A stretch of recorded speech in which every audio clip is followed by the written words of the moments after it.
அடுத்து இன்னொன்று வந்து இவிஎம், அதை பற்றி தனியாக வந்து பேசலாம். அதையும் பற்றி அவங்க வந்து இன்னும் இவிஎம் பற்றி எலான் மஸ்க் வந்து சொன்னார், one of the most intelligent technologies in the world. அவரும் சொன்னார் எதையும் மேனிப்புலேட் பண்ணலாம், இவிஎம்ஐ மேனிப்புலேட் பண்ணலாம் அப்படின்னு சொன்னார்.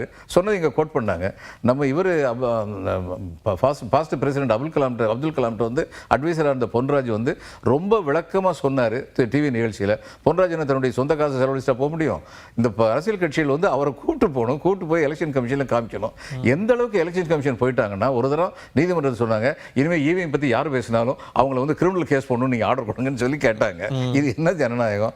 சந்தேகம் இல்லை. இப்போ சுப்ரீம் கோர்ட் இது வரைக்கும் என்ன ஸ்டாண்ட் எடுத்திருக்கு, என்ன கேள்வி கேட்குறாங்க? இவிஎம்ல ஏதாவது தவறு நடந்தாலும் உங்களால் நிரூபிக்க முடியுமா? இந்த கேள்வி தான் கேட்டேன்.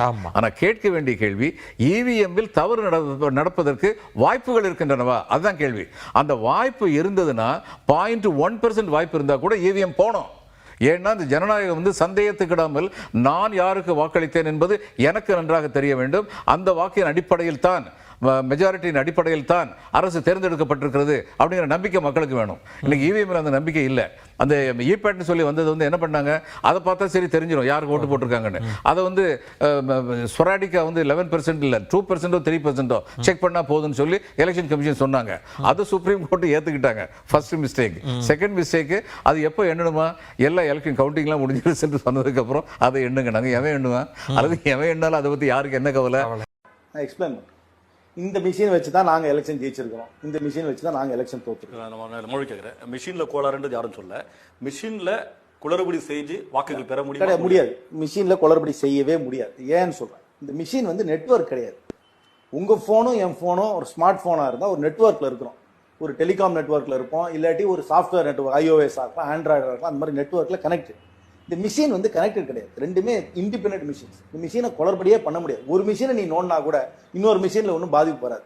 இரண்டாவது ஒரு தெளிவாக தெரிஞ்சுங்க, வேட்பாளர் பட்டியல்ன்றது கட்சிப்படி அந்த வேட்பாளர் பட்டியல் கிடையாது. எல்லாருமே சொல்லுவாங்க நம்பர் 1 அமுக்கினா எல்லா ஓட்டும் நம்பர் 3க்கு போயிடுது, நம்பர் 1 வந்து காங்கிரஸ் கட்சி, நம்பர் 3 வந்து பாஜக, நம்பர் 1ல பட்டன் அமுக்கினோம்னா நேரா 3க்கு போயிடுது அப்படின்னு சொன்னா தப்பது.